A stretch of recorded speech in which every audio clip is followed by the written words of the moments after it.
A new study highlights how sexism and gender attitudes affect earnings and job prospects for women in the U.S. Researchers analyzed responses to decades of statistics and survey questions about women's roles in society.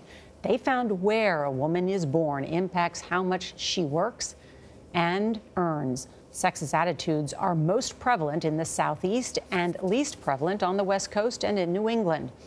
Women from states where sexism is more widespread also tend to get married and have children at a younger age than women in less sexist states. CBS News contributor Jodi Kantor is an investigative reporter for the New York Times and has extensively covered sexism and the Me Too movement. Jodi, good morning. Good morning. Even the researchers who were involved said they were surprised by the findings. Well, I think the first piece of news is that you can even draw a map of sexism in the United States. The researchers were pretty confident in saying, well, the West Coast is less sexist. They even did state-by-state comparisons. They said Ohio is better and Indiana is worse. I thought was also interesting, it was not only how you are, as a woman, treated by others, but how you internalize yourself attitudes about the role of women in the workplace and society. The headline from the study is basically that sexism is in the water where you're born, it's in your blood.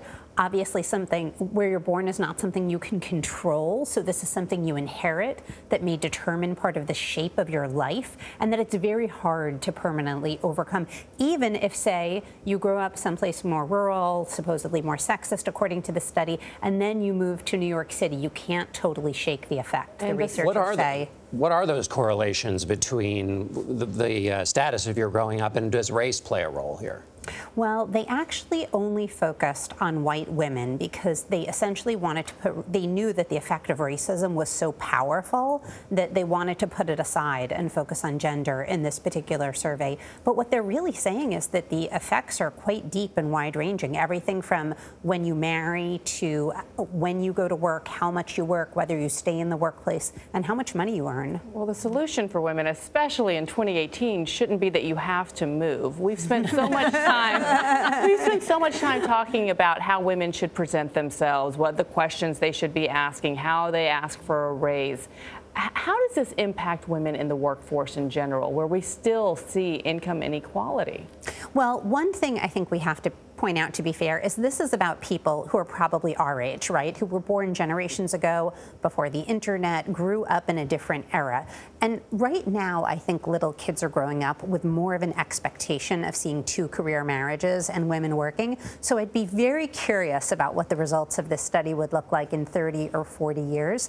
But I think part of the takeaway is just about the way we think of the barriers. A few years ago, the kind of lean-in ideas were more popular. The idea that if you just worked hard enough and asserted yourself more and were really ambitious, you could overcome some of these things. And I think this study is very of the moment in that it's really capturing a lot of current thinking, saying there are these gigantic structural barriers that are very difficult to overcome as an individual. There's another talking about why women find it so hard to work after they have babies that talks about things like the cost of childcare. It's gone up 65 or 70% since the 1980s.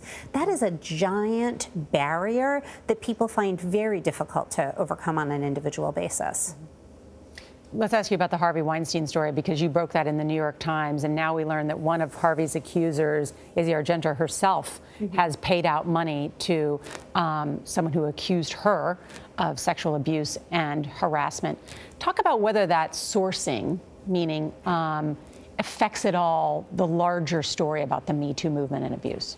Sure. So this is a really shocking story, not only because Asia Argento accused Harvey Weinstein of sexual abuse, but because she was such a leading voice of the Me Too movement. And she went out there and said these things, even knowing that there was this very disturbing settlement against her. So the Times reported this on Sunday night, and it's caused a huge stir, as you know.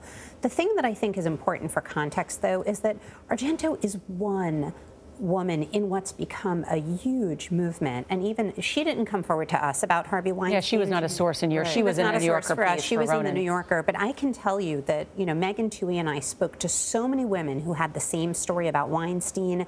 We corroborated these stories very thoroughly.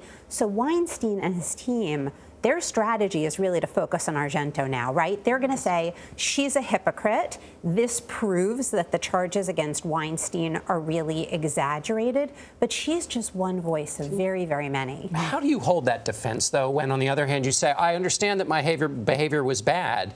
How can you hold those two things if you're Weinstein? Say both of those things. I understand my behavior was bad, but this source is a bad source, so I shouldn't be held accountable. Harvey Weinstein is fighting two battles now. He's fighting to get the court charge. He wants to beat the criminal charges, right? He doesn't want to go to jail. He doesn't want to be convicted of sexual abuse. He's also fighting to redeem his reputation, and those two things are linked. So what I'm going to tell you to look out for in the next few months, is him waging that war on both fronts. And so he wants to beat the charges, but he also wants to change the way we think about this. The Me Too movement far from over. Jodi Kantor, thank you so much for joining us. Thank you.